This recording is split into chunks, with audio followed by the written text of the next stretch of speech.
आरती हे एकात्मतेचं खूप मोठं प्रतीक आहे. तुम्ही बघा देशभरात आणि जगात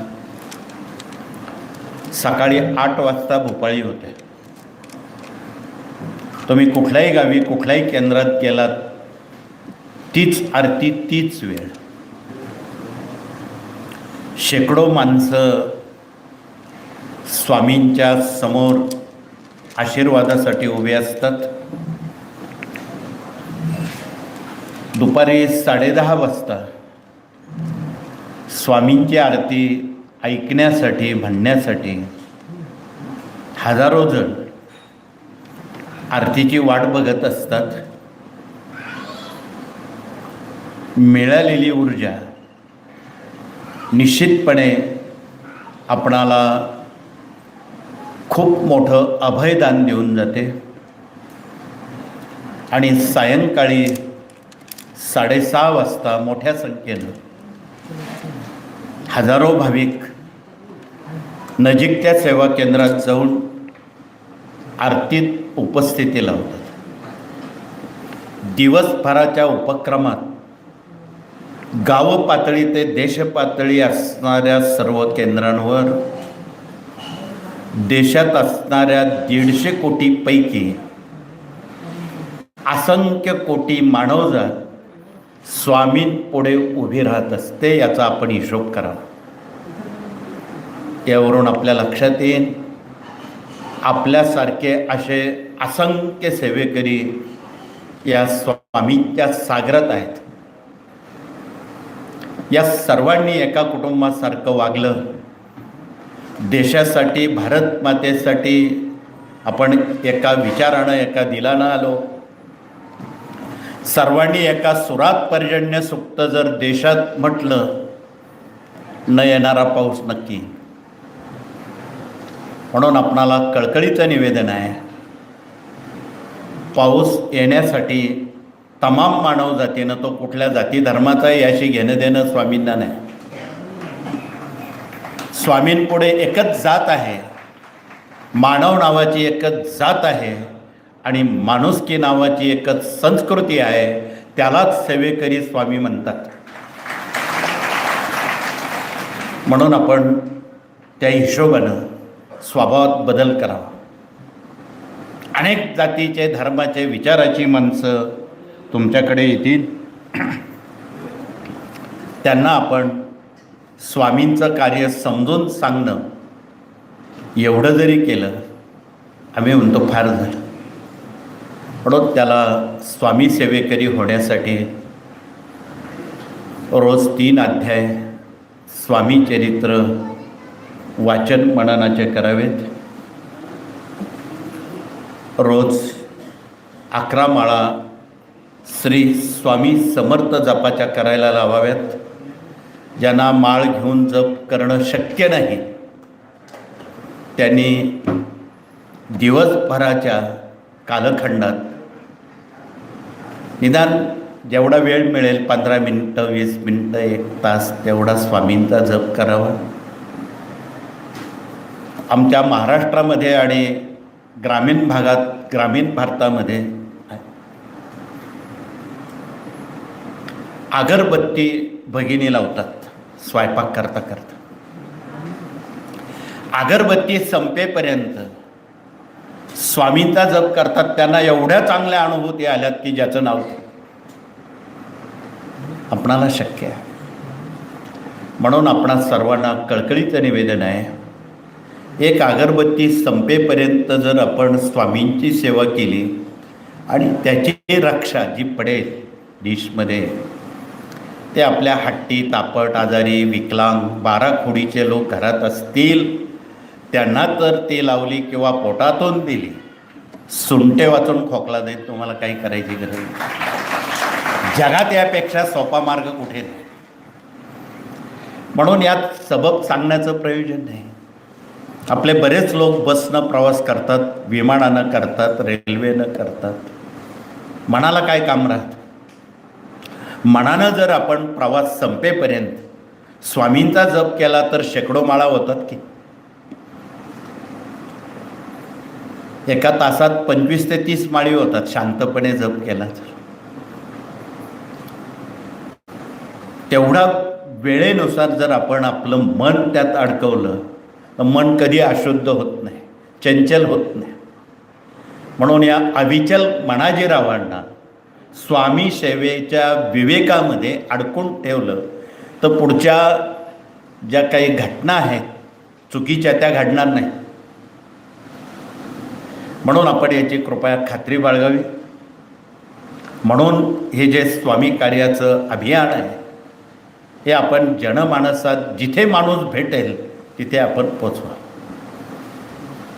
आपणच त्याशी बोलावं. तो जरी आपल्याशी बोलला नाही आपण त्याशी बोला.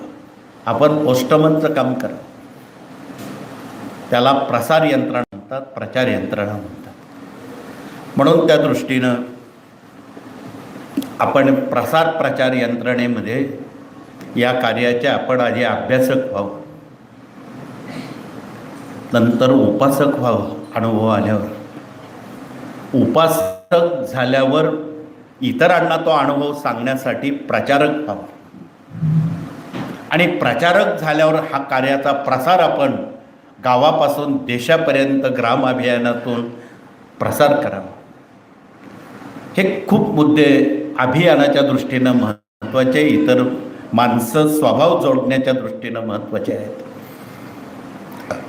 यासाठी आपण एकत्र येणं, चौथ्या शनिवारी त्र्यंबकेश्वरला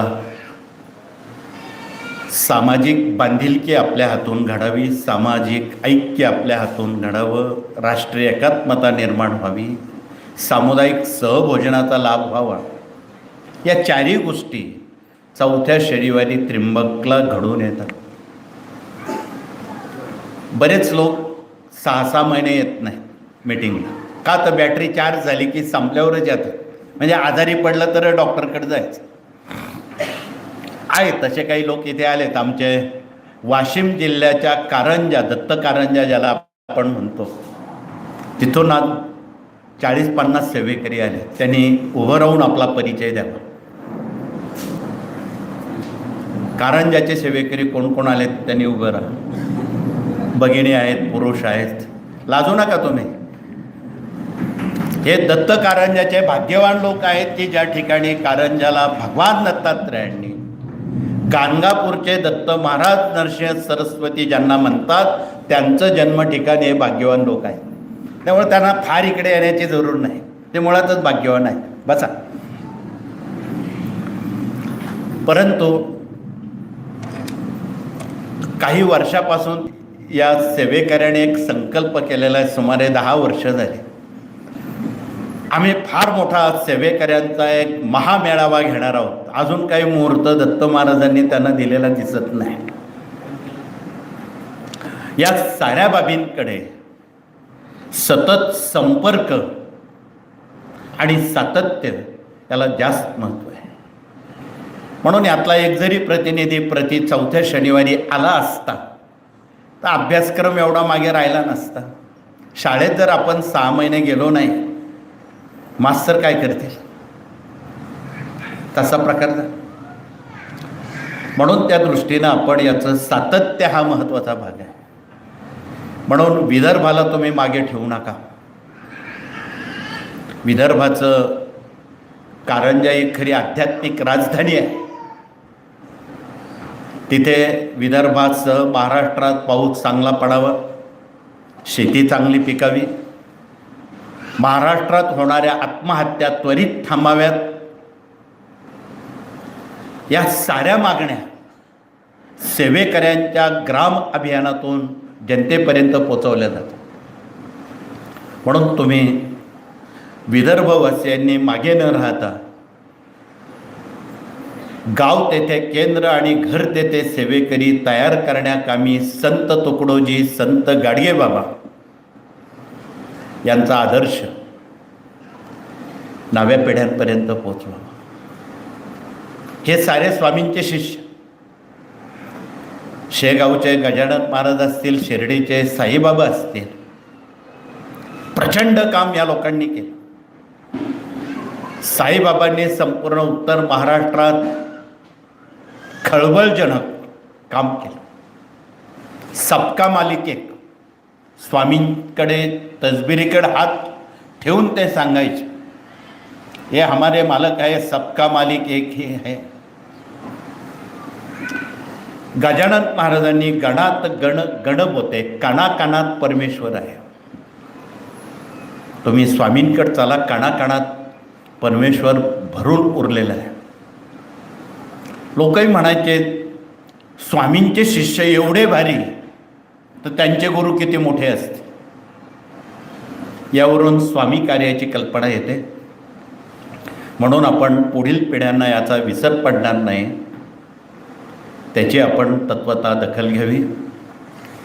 माफक अपेक्षा एवढीच आहे की पुढील पिढी पुंडलिकासारखी व्हावी, स्वतःच्या पायावर उभी राहावी, निर्व्यसनी व्हावी, सेवेकऱ्यांची मुलं सनदी अधिकारी व्हावी.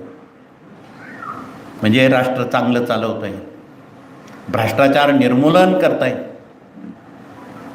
म्हणून चांगल्या संस्काराची मुलं जर सनदी अधिकारी झाले तर शासन चांगलं चालवायला मदत होईल. हा मुख्य उद्देश या कार्याचा आहे. म्हणून आज मोठ्या प्रमाणात सेवेकऱ्यांची मुलं, कोणी कलेक्टर आहेत, कोणी IPS IAS आहेत, मोठ्या हुद्द्यांवर आहेत आणि त्यांचं कार्य वाखाणण्याजोगं आहे. त्या दृष्टीनं आपण पालक लोकांनी पुढील पिढ्यांना एक संधी द्यावी. त्यांच्या हातून स्वामींचं कार्य घडावं, जनतेचं कार्य घडावं, राष्ट्राचं कार्य घडावं. यासाठी वय 5 ते 18 हे फार महत्त्वाचं वय आहे. या वयात पालकांनी डोळ्यात तेल घालून गुरुजनांनी देखील लक्ष द्यावं. उभयतांवर चांगले संस्कार करावेत, चांगली भाषा वापरावी,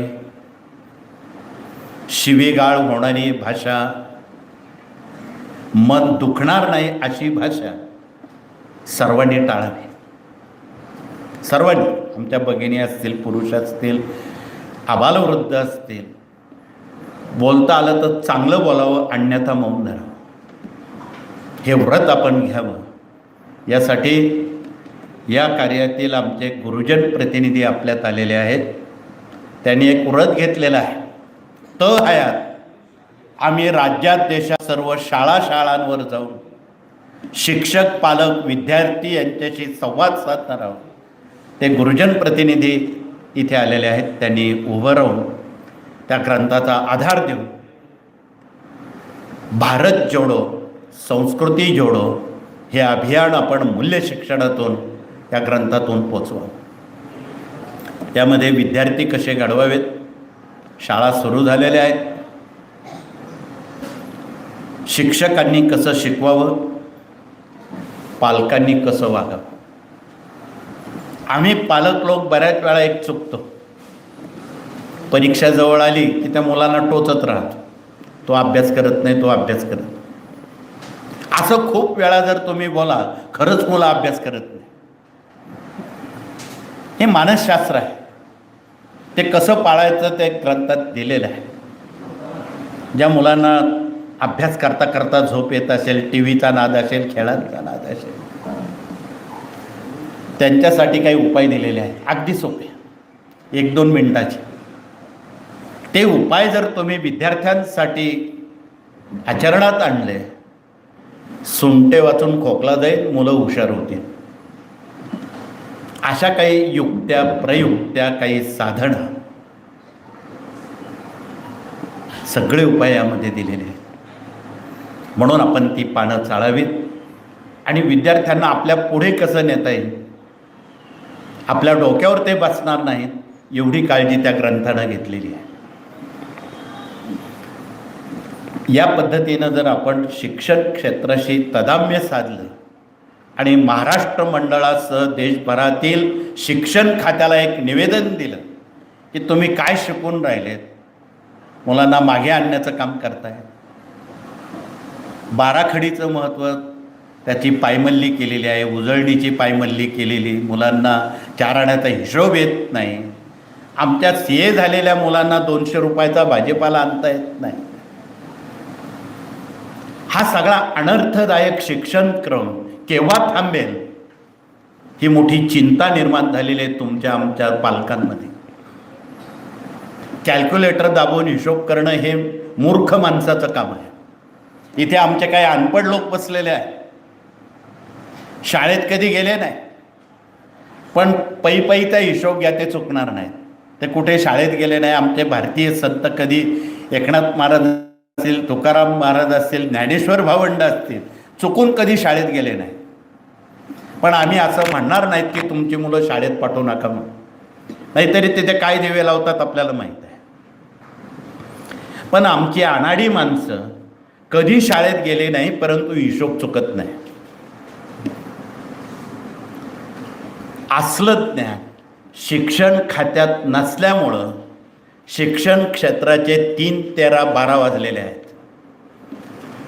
म्हणून आमच्या जुन्या शिक्षक लोकांनी परत मुलांना उजळणी शिकवावी, पाढे शिकवावेत, निमकी पावकी शिकवावी.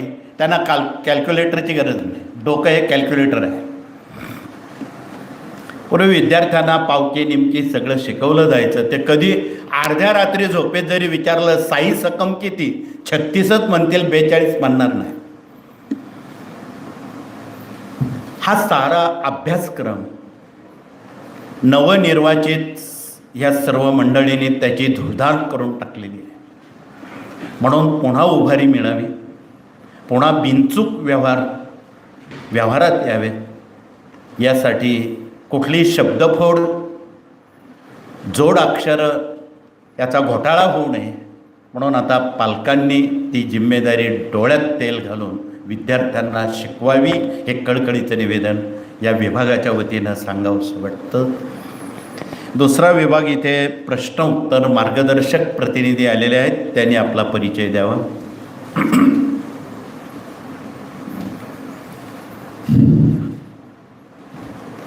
दिवसभरात आपण निर्माण होणाऱ्या ज्या तमाम मानवी समस्या आहेत, छोट्या असतील मोठ्या असतील कुठल्याही असतील, कृपया तोंडी न मांडता आमचे प्रतिनिधी हे जे उभे आहेत ते तुम्हाला पेपर देतील आणि त्या पेपरवर तुमच्या कुटुंबातली काय स्थिती आहे, समस्या आहेत, ती आमच्यापर्यंत पोचवावी. दिवसभरात लाख जरी लोक आले तरी त्यांची कामं होतात. म्हणून गडबडघाई करण्याचं प्रयोजन नाही. या विभागातून रडत आलेला माणूस हसत पाठवणं हा या विभागाचं सूत्र आहे, संदेश आहे. पुढचा विभाग, विवाह मंडळ आणि कृषी प्रतिनिधी आलेले आहेत.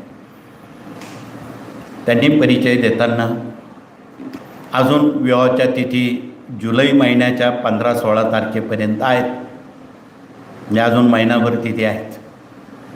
घाबरून जाण्याचं प्रयोजन नाही.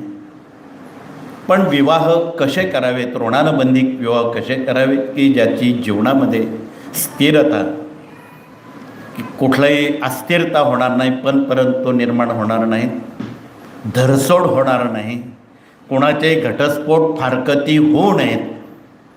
स्पष्ट बोलायचं झालं तर त्यांनी विवाह मंडळाकडे संवाद साधावा.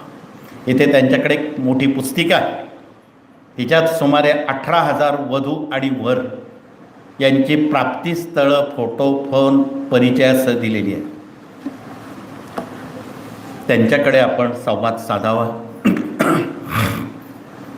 आणि आपणाला पसंत असणारी जी स्थळं आहेत त्याशी आमच्या प्रतिनिधींशी संवाद साधावा. म्हणजे आपला वेळ वाचेल आणि विवाह करताना ती छोटी पुस्तिका ते दाखवत आहेत त्याप्रमाणे विवाह करावेत. साखरपुड्यात विवाह केले तर उत्तम, हुंडा न घेता विवाह केले त्याहीपेक्षा उत्तम, असं मिरिट लावलेलं आहे. पण सेवेकरी परिवारामध्ये कोणी हुंडा घेत नाही आणि सोनं नाणं मागत नाही, त्याला सेवेकरी म्हणतात. म्हणून कृपया आपण हुंडा न घेता, सोनं नाणं न घेता मुलामुलींची विवाह गेल्या 70 वर्षात आज तगायत ज्यांनी हुंडा घेतला नाही, सोनं नाणं घेतलं नाही, एकाचाही घटस्फोट फारकती झालेल्या नाही. आपण यातून हे शिकावं आणि शिकवावं. म्हणून कृपया लोभाला मर्यादा असावी आणि कुठलाही लोभ आणि व्यवहार अध्यात्मात आडवे येऊ नयेत, हे तितकंच खरं. त्यात कोणी सेवेकरी असतील त्यांनी वैयक्तिक व्यवहार अव्यवहार करू नयेत, नातं अध्यात्माशी ठेवावं, याही गोष्टी तेवढ्यात महत्त्वाच्या आहेत. म्हणून विवाह मंडळाच्या वतीनं आपणाला खूप बारकावे जनतेपर्यंत पोचायला संधी आहे. आज प्रश्न आमच्यासमोर मुलींचा नाही, प्रश्न मुलांच्या लग्नाचा आहे. मिळाली सूनबाई चांगली तर ठीक, समजा खटाळ सूनबाई मिळाली तर काय होईल? हुंडा घेतल्यानंतर घराचं घर पण राहणार नाही. आज शेतकऱ्यांच्या मुलांना कोणी मुली देत नाही. खूप मोठी सामाजिक अडचण, विवाह मंडळाला सामोरं जावं लागतंय. नोकरी का असेना पणच आम्ही त्याला मुलगी देऊ, अन्यथा नाही, असं समाजाचा एकंदरीत कल आहे. तो योग्य आहे की अयोग्य हे काय ठरवेल, परंतु पूर्वी उत्तम शेती, मध्यम व्यापार आणि नोकरी करणाऱ्याला विचार करून मुली द्यायची, सहसा कोणी देत नव्हतं. आता तो क्रम उलटा झाला. उत्तम नोकरी, मध्यम व्यापार, कनिष्ठ शेती. त्यामुळं काय झालं? आत्महत्या वाढल्या, व्यसनं वाढली, राहणीमान बदललं, अध्यात्मापासून, संस्कारापासून ही पिढी वंचित राहिली. ही बरीच कारणं या साऱ्या घडणाऱ्या गोष्टींना आहेत आणि त्यामुळं शेती आज धोक्याच्या पातळीवर आहे. म्हणून तिला सावरण्यासाठी इथे आमचे कृषी प्रतिनिधी कृषी गीता घेऊन आलेत. कृषीत सुद्धा विदभर बांधावरून 40 वर्ष किंवा अनेक पिढ्या भांडण चालू आहेत. कोर्टात कजे आहेत, भांडणं आहेत, कुळ कायद्याचे भांडणं आहेत, सरकारी जमिनींचे आहेत, बळजबरीनं घेतलेल्या जमिनी आहेत, देवस्थानाच्या जमिनी घेतलेल्या आहेत, बुडीताच्या घेतलेल्या आहेत. अशा कितीतरी गंभीर समस्या 3-3 पिढ्यांना बाद करणाऱ्या आहेत. म्हणून ज्यांनी पुरोहिताची जमीन घेतलेली आहे, बुडीताची घेतलेली आहे, वन खात्याची सरकारी घेतलेली आहे, गरिबांच्या जमिनी लुबाडून घेतलेल्या आहेत, पुढच्या 3 पिढ्या त्या बर्बाद होतात. त्या शेतीला विकून टाकलं तरी कर्ज फिटत नाही. याची कारणं आपण बारकाईनं ज्ञानदान 1 मध्ये वाचा, कृषीशास्त्रामध्ये वाचा. त्यावर उपाय या कार्यानं देताना 7 नद्यांची माती आणावी. कुठल्याही 7 नद्या नाही, भारतातल्या मुख्य 7 नद्या तुम्हाला माहीत पाहिजे, कारण आपण भारतीय आहोत. उत्तर भारताच्या गंगेपासून तर कावेरीपर्यंत त्यात गोदामाई आहे, तापी आहे, क्षिप्रा आहे, यमुना आहे. या 7 नद्यांची माती आणून, रेती आणून शेताच्या मध्यभागी ती पुरावी, जुनी माती काढून टाकावी, त्यावर श्रीसुक्त भूसुक्त म्हणून ती माती पुरावी. तुम्हाला एका वर्षात त्याचे अनुभव येतील. शेती चांगली पिकेल. कोणीही तिथे आत्महत्या शेतीत करू शकत नाही. म्हणून 7 नद्यांचा तोडगा त्यात दिला. आपण तीर्थक्षेत्रावर स्नान केल्यावर आपल्याला कसं वाटतं, तसं माती टाकल्यावर सुद्धा त्या शेतीला आनंद होतो. आणि प्रति चैत्र शुद्ध पाडव्याला शेतीची मालकीन सीतामाई आहे, त्या जमिनीतून आलेल्या आहेत. जमिनीनं त्यांना जन्म दिलेला आहे स्वामींसारखा. हे 2च व्यक्तिमत्व पृथ्वीतून जन्माला आलेले आहेत, एक सीतामाई आणि दुसरे स्वामी महाराज. तिसरा अजून कोणी नाही. म्हणून सीतामाईला दर पाडव्याच्या दिवशी एक विदभर खड्डा खोदून तुम्ही जो पूर्णावरणाचा स्वयंपाक करता तो सीतामाईला अर्पण करावा. शेती चांगली पिकते. आमचे शेतकरी परिवारातले सर्व सेवेकरी ह्या गोष्टी बिनबोभाट करतात, पण त्यांनी थोडा बोभाटा करायला हरकत नाही. इतर शेतकऱ्यांना सांगावं. म्हणून या साऱ्या बाबी शेती या नात्यानं सर्वांपर्यंत आपण पोचवताना शेतीचे रक्षण करणारी पूर्वापार काही दैवत आहे. खरं तर हा देश आपला नाही, हे तुम्हाला माहीत आहे का नाही माहीत नाही. आपण आर्य लोक काही युगापूर्वी मध्य आशियातून भारतात आलो. भारत हा देश अनार्यांचा होता, नंतर आर्य आले. या देशाच्या काश्मीरपासून कन्याकुमारीपर्यंत अनार्य लोकांचं राज्य होतं. अनार्य म्हणजे राक्षस.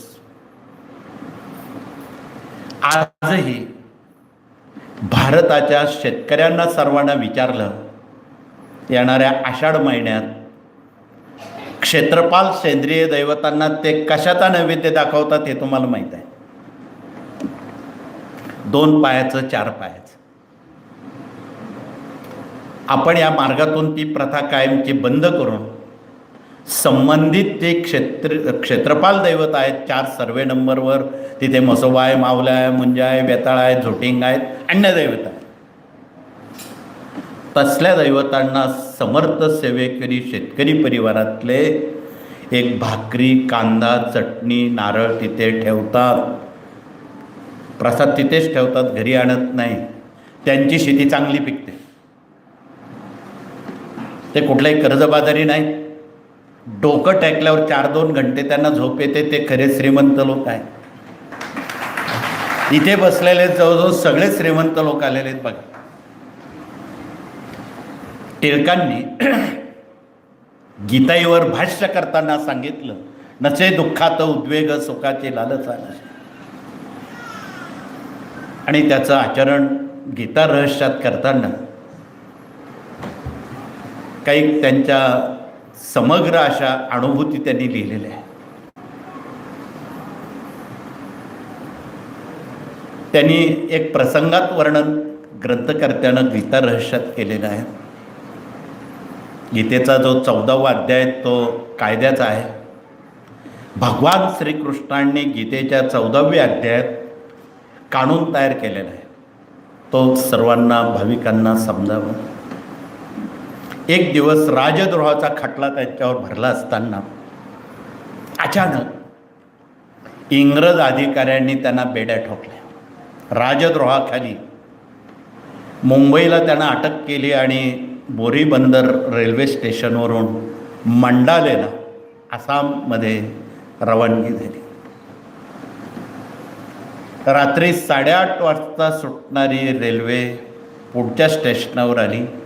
घड्याळानं 9चे टोल दिले आणि टिळक आहे तिथे मान टाकून झोपी गेले. घोरायला लागले. ते खूप घोरायचे, त्यांना ती सवय होती. इथे बसलेल्या काही लोकांना घोरायची सवय असेल म्हणून ते टिळक झाले असं म्हणता येणार नाही. परंतु सांगण्याचा आशय असा आहे की ते झोपी गेले, घोरायला लागले. 4 इंग्रज पोलीस अधिकारी त्यांच्या तैनातीत होते.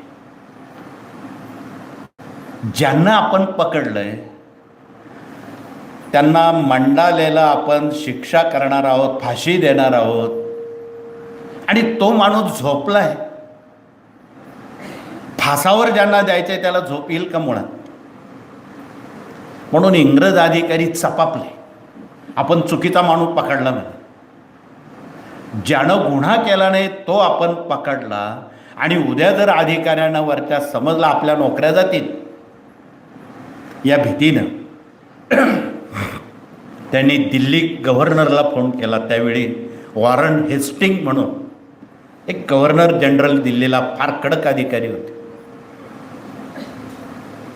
टेलिफोन केला अधिकाऱ्यांनी की सर, आम्ही आरोपीला पकडून मंडालेला रेल्वेने अमुक अमुक जात आहोत, परंतु 9 वाजता तो आरोपी आहे त्या जागेवर झोपी गेला.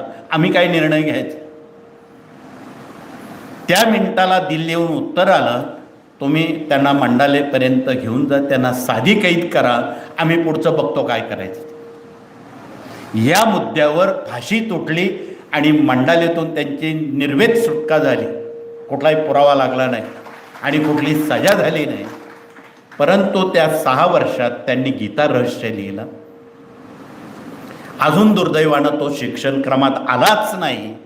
ते टिळक स्वर्गात या लोकांना किती शिव्या देत असतील हे मला माहीत नाही. म्हणून विषयांतर न करता पुन्हा कृषीवर येताना या साऱ्या बाबी कृषीतून कशा पाळाव्यात हे रहस्य या कृषी गीतेनं दिलेलं आहे. कृषी गीता आहे. त्यावर खूप बोलणं उचित नाही. बाकीचे वेळ आणि विभाग वंचित राहू नयेत. म्हणून कृषी विभागाशी आपण संवाद साधावा. शेती चांगली पिकण्यासाठी काय उपाय करावेत. शेतीवर अवलंबून असणारे 155 लघुउद्योग आहेत. दूध दुभतं असेल, स्वयंरोजगार असतील, भाजीपाला निर्यात असेल, अन्य फळं भाजीपाला धान्य निर्यात असेल, यावर अत्यंत परोक्त असं मार्गदर्शन शेतकऱ्यांच्या मुलांनी आता नोकऱ्या न करता या उद्योग समूहात भाग जर घेतला तर पुढचे प्रश्न मिळतील.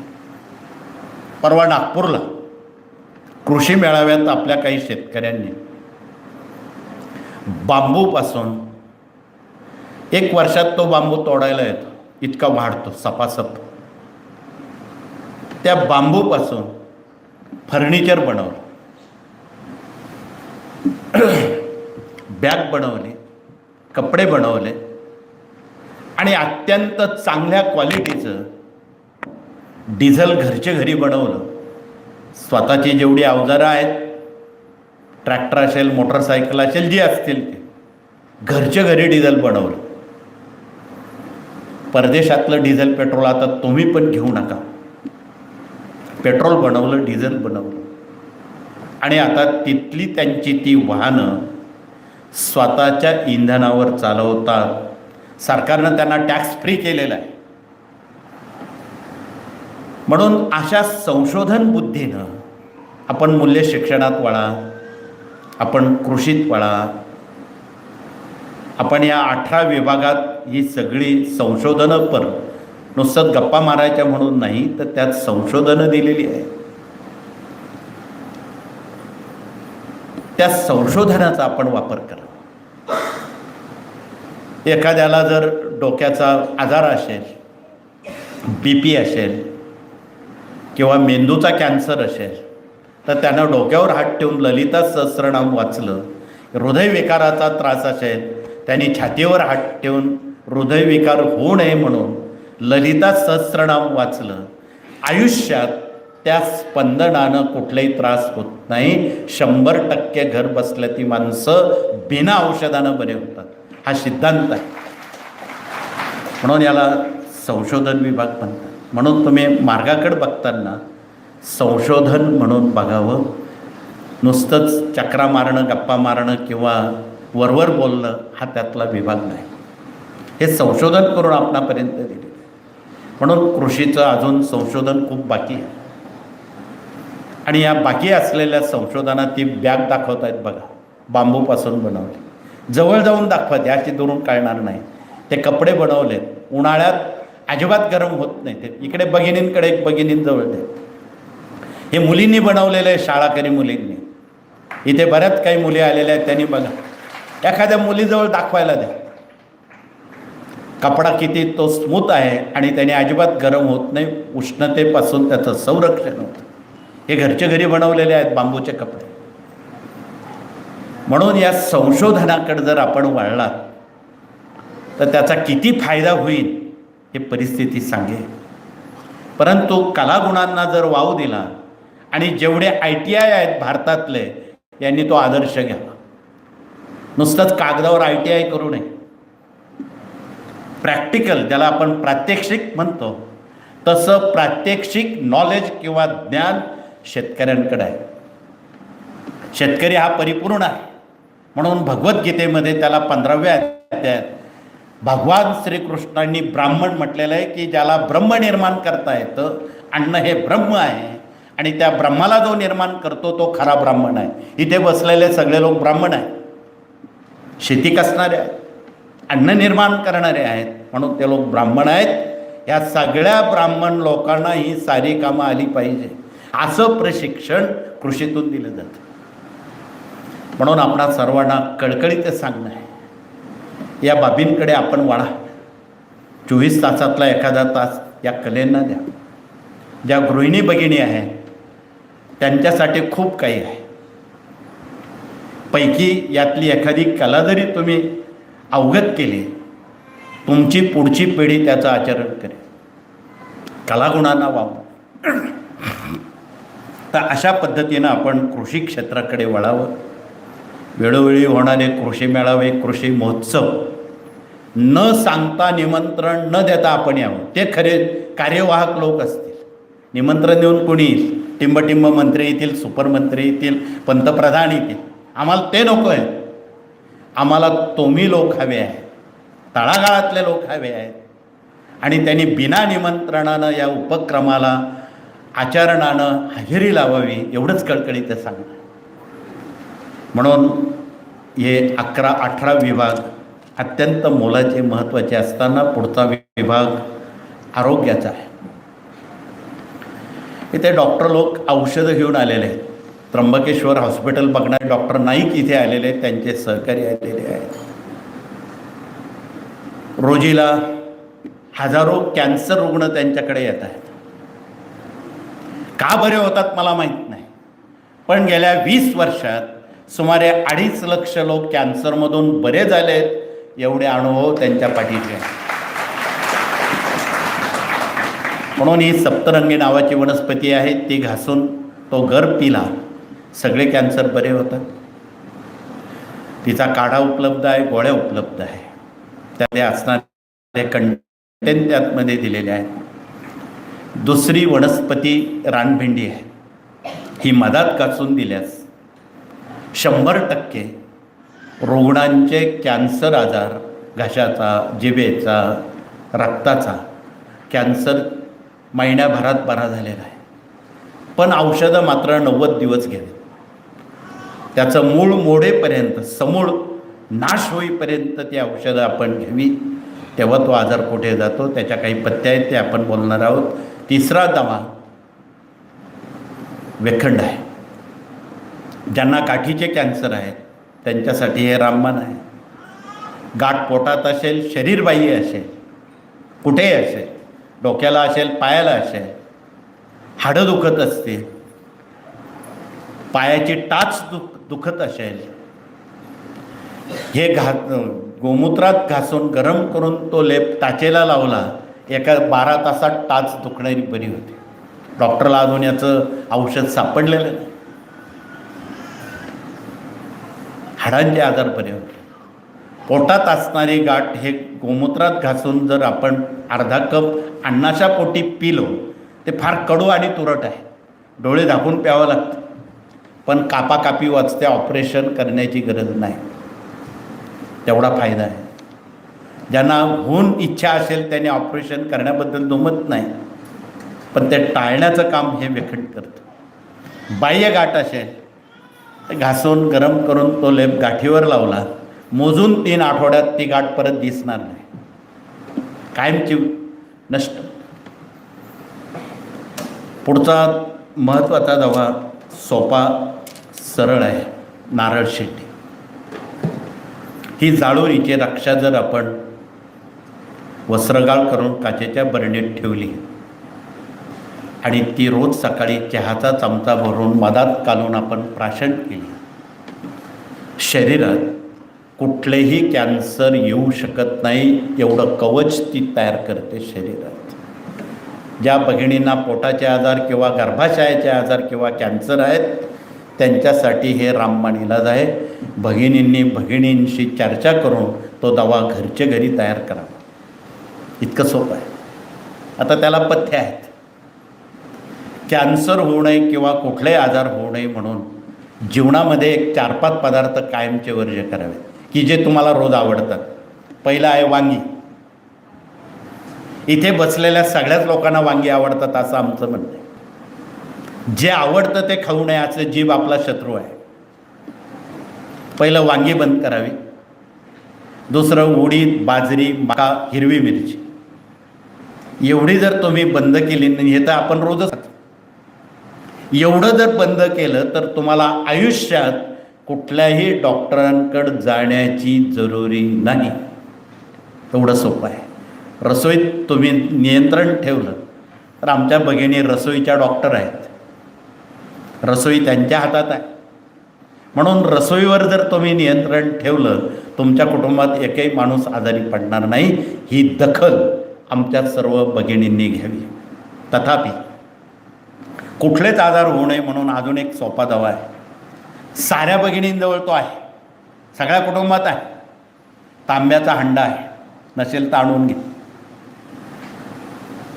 पिण्याचं पाणी त्यात उकळत ठेवावं, जेवढं आपल्याला प्यायला लागतं दिवसभरात तेवढं. एक चमचाभर हळद टाकावी. रसोईत तुमच्याजवळ हळद आहे. असं एकही कुटुंब महाराष्ट्रात नाही, भारतात, की त्यांच्या रसोईत हळद नाही आहे. आता तिसरी गोष्ट, भारतातल्या सर्व भगिनींजवळ 1 ग्रॅम का होईना सोनं आहे. काही भगिनी मोठेपणासाठी ते घालतात. आम्ही म्हणतो चोर चिलटाला कशाला दाखवतात. त्याच सोन्याचा वापर तुमच्या कुटुंबियांच्या आरोग्यासाठी करा, त्याला सोनं असं म्हणतात. म्हणून ती सोन्याची एक अंगठी उकळत्या पाण्यात उकळेपर्यंत ठेवावी, नंतर काढून घ्यावी. सोनं हळद तांब्याच्या भांड्यात उकळलेलं पाणी थंड होऊ द्यावं. साऱ्या तुमच्या कुटुंबियांना प्यायला द्या. आयुष्यात ते कधी आजारी पडणार नाहीत. एवढं तर तुम्हाला करणं शक्य आहे की. याला फार काही मशागत करण्याचं प्रयोजन नाही. हळद आहे, सोनं आहे, तांब्याचा अंडा आहे आणि उकळलेलं पाणी डॉक्टर तर प्यायला सांगतातच आपल्याला. त्यात वावगं काय. म्हणून आपल्या जीवनामध्ये आरोग्य धड तर सारं काही धड. ज्याचं आरोग्य धड नाही, ज्याचं ऐहिक धड नाही, त्याला पृथ्वीवर कुठेही जागा नाही. म्हणून पूर्वी आयुर्वेदात आमची जुनी अनपड माणसं सोन्याची सुवर्ण भस्म मात्रा करायची. योग्य स्थितीला ते उचित वयात द्यायचे. 100 वर्षापर्यंत ती माणसं ठणठणीत निकोप आरोग्य राहायचे. आता तसे लोक राहिले. म्हणून सुवर्णयुक्त जल जर आपण पिलो, ते तुम्ही 3 दिवस 4 दिवस किती दिवस वापरू शकता, रोजही करू शकता, तो मुद्दा नाही. परंतु या बाबींकडे तुम्ही नव्या पिढ्यांना वाढवा. हल्ली ज्या नव्या पिढ्या स्वयंपाक करायला लावलं की त्यांना स्वयंपाकही धड करता येत नाही. टी व्हीकडे बघून स्वयंपाक चुकतो. पायात चपला घालून स्वयंपाकाची चवच जाते. म्हणून असल्या ज्या गोष्टी आहेत त्या कॉन्व्हेंटला किंवा नव्या पिढ्यांना चांगल्या भाषेत समजून सांगा की स्वयंपाक करताना आपण ज्या चपला वापरतात त्या आपण टॉयलेटला कुठे कुठे नेतो. त्याला असणारे जीवाणू स्वयंपाकघरात येतात, माणसं आजारी पडतात.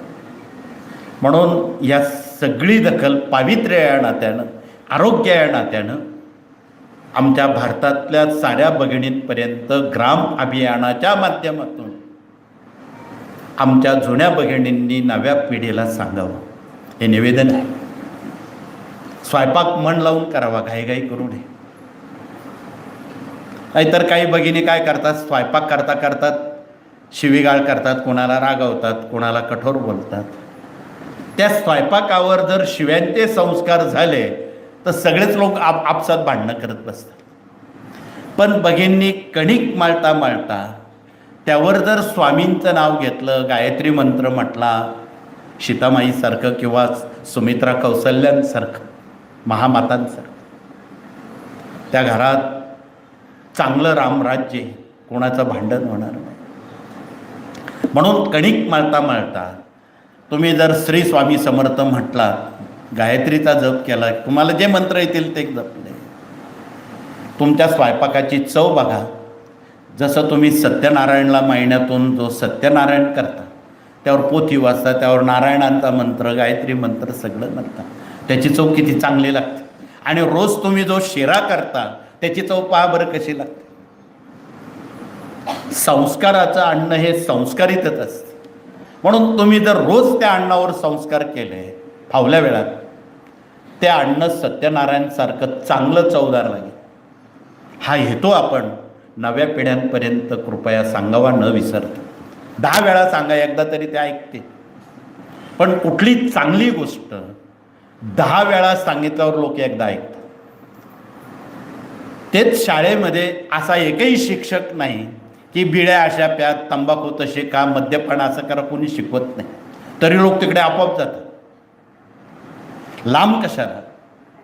पूर्वी आजही दूधवाला घरी दूध बेल दाबायचा, दरवाजा ठोठवायचा, दूध घरपोच पोचवायचं. कलियुगाचं पृथ्वीवरचं अमृत म्हणून दूध आहे. घरोघरी दूध पोचवायचं. मग आम्ही डोळे चोळत चोळत उठायचं, रागा रागात ते दूध ओतून घ्यायचं, त्यांनी निघून जायचं. असं पूर्वी घडायचं. पण दारू विक्रेता कधी घराघरात दारू नेत नाही. अज्ञात ठिकाणी असणाऱ्या दुकानात दारूची टिपं खाली होतात न सांगता. याचा काय अर्थ लाभ. वाईट गोष्ट शिकवावी लागत नाही, चांगली गोष्ट 100 वेळा शिकवावी लागते. याला अध्यात्म म्हणतात. म्हणून म्हण आहे, कोणी आंब्यावर दगड फेकतं, बाबळीवर फेकत नाही. तसा हा प्रकार आहे. म्हणून विषयांतर न करता आपण मूळ विषयाकडे वळताना पुढचा विभाग इथे डॉक्टर लोक आलेत, त्यांना आपण भेटा, कॅन्सरची दवा घेऊन जा. अन्य जे कफ वात पित्त यातून उद्भवणारे विकार आहेत त्याशी संबंधित या प्रतिनिधींना तुम्ही भेटा. यावर 10 तास बोललं तर वेळ कमी पडेल, परंतु आपले मानाजीराव जागेवर नाहीत. बरेच लोक चुळबुळ करायला लागलेत. कोणाला वाटतं व आपला पेपर मिळाला, पटकन आपण घरी जाऊ, पोटात कावळे ओरडतायत, आज उपोषण आहे वगैरे वगैरे.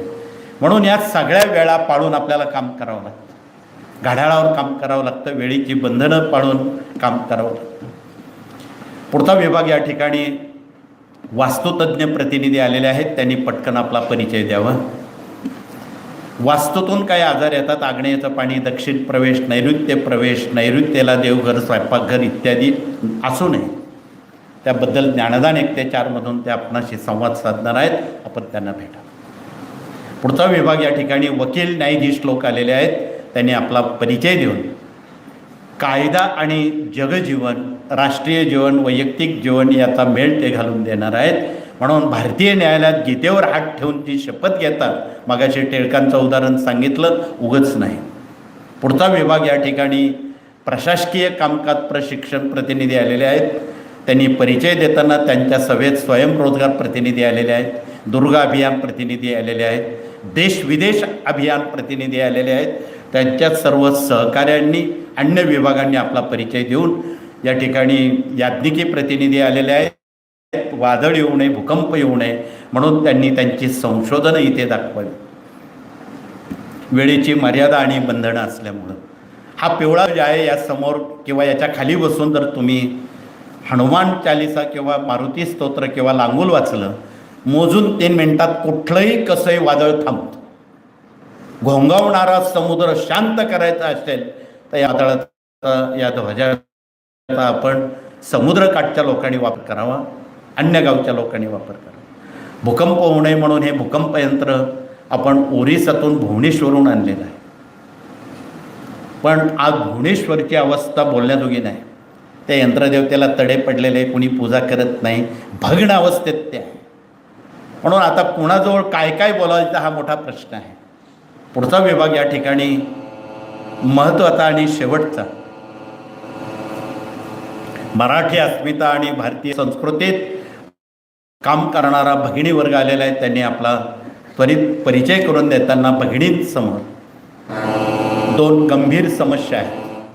हट्टी मुलं, आज तुम्ही आमच्याकडे लेखी देताना तापट लोक, व्यसनाधीन लोक, मांसाहारी लोक, त्रास देणारे लोक, 17 खोडीचे लोक याचा समावेश आहे. म्हणून भगिनींसमोर हे फार मोठं आव्हान आहे, व्यसनबंदीचं. म्हणून या मार्गाच्या ग्राम अभियानातून व्यसनबंदी ही भगिनीची फार मोठी चळवळ आहे. ते रुद्रयंत्र आहे, त्यावर रुद्राक्षाची माळ ठेवलेली आहे, त्यावर आपण पळीनं किंवा गळती लावून महिमनं वाचलं, कालभैरव आणि मृत्युंजय मंत्र म्हणून ते तीर्थ हट्टी, तापट, आजारी, विकलांग, मद्यपी, धूम्रपी, मांसाहारी किंवा 12 खोडी असणारे जे लोक आहेत त्यांना जर ते तुम्ही तीर्थ न कळत दिलं, त्यांना न कळवता चहातून, जेवणातून, पिण्याच्या पाण्यातून सुंटे वाचून खोकला जाईल आणि या कानच्या त्या कानला हे खबरबात करणार. म्हणून इथे बसलेल्या भगिनींनी आता कोणाला विचारू नका तुमच्याजवळ रुद्रयंत्र आहेत का ते बघा, नसेल तर घेऊन जा. पण आमच्या सर्व परिवारामध्ये भारतात सगळ्या भगिनींकडे श्रीयंत्र, कुबेरयंत्र, रुद्रयंत्र आहे. त्या दर पौर्णिमेला त्यावर पूजा करतात, अभिषेक करतात, सत्यनारायण करतात. अशा भगिनींनी हात उंच करावेत की ज्या प्रतिपौर्णिमेला सत्यनारायण स्वतः करतात. धन्यवाद. फार तसे कमी हात उंच आलेत, परंतु बऱ्याच भगिनींचे हात उंच नाही. विदर्भातल्याही काही भगिनींचे हात उंच नाहीत का, त्या 6-6 महिने इकडे येत नाही म्हणून. तथापि हे सगळ्या भगिनींपर्यंत ही सेवा पोचली पाहिजे, म्हणजे त्या आयुष्यात त्यांची कुटुंब कधी व्यसनी आणि कर्जबाजारी होणार नाहीत. त्यासाठी हे रुद्र आणि श्रीयंत्र आपलं वाट बघतं. आणि लक्ष्मी कोणाला नको आहे? हे श्रीयंत्र आहे. त्या श्रीयंत्रावर कमळगड्ड्याची माळ अर्पण केलेली ती दाखवा. रोज कमळं वाहणं आपल्याला परवडणारं नाही, आपण सामान्य लोक आहोत. कमळाच्या फुलातून आलेले बी त्याला कमळगड्डा म्हणतात. कमळा इतकंच ते पवित्र आहे आणि लक्ष्मीला ते आवडणार आहे. त्यावरती माळ ठेवावी. दुसऱ्या हातात तुळशीची माळ विष्णूंना आवडणारी आहे बघा. आणि त्या माळेवर तुमच्या नित्यसेवेमध्ये विष्णू गायत्री, लक्ष्मी गायत्री, कुबेर मंत्र, व्यंकटेश स्तोत्र, श्री सुक्त हे दिलेले या मोजून 20 मिनटं लागतात हे सगळं करायला. ज्या भगिनींना दिवसभरात 20 मिनिट वेळ आहे त्यांनी मनोभावे जर ही सेवा केली आयुष्यात की कुटुंब कधीही कर्जबाजारी होऊ शकत नाही. हा अनमोल सल्ला आहे. मग आता विचारायचं तरी काय, कुठे आणि कुणाला? तुम्ही कुठल्याही बुवा बाबांकडे जाऊ नका. व्यसनबंदीचा दवा आणि लक्ष्मी प्राप्तीची सेवा श्री आणि रुद्रयंत्र आपली वाट बघतं आहे. यात सगळं काही आहे. खूप तपशिलात बोलणं उचित नाही, परंतु इथे हात वर करणाऱ्या साऱ्या भगिनींनी न हात वर करणाऱ्या भगिनींना भेटा, ते सगळं सांगा. आमच्यापर्यंत तुम्ही नाही आलं तरी चालेल, परंतु हा संदेश आपण जर पोचवला तर दिव्यानं दिवा लागेल, ज्योतीनं ज्योत लागेल. आपण वळणार आहोत अत्यंत महत्त्वाच्या उपक्रमाकडे. आज गुरुवार आहे, गुरुपौर्णिमा जवळ आलेली आहे. पालखी सोहळ्याकडे आपण वळत आहोत. ही जी पालखी आहे हिच्यात स्वामींच्या गाणगापूरच्या पादुका आहेत. पलीकडे श्री रुद्रयंत्र. भगिनी हातात झेंडे घेऊन पालखीला सामोरं जाणार आहेत, तुळशीला प्रदक्षिणा करणार आहेत. ही अपूर्वाई आहे पुण्याची. काशी यात्रेचं पुण्य तुम्हाला याच प्रदक्षिणेत मिळणार आहे, कुठेही जायची गरज नाही. म्हणून आपण आता आपणाला सूचना प्रार्थना होईल. प्रार्थनेनंतर पुरुष वर्ग औदुंबर यज्ञशाळेला पालखीचं परिक्रमा करतील. भगिनी तुळशी वृंदावनाला करतील.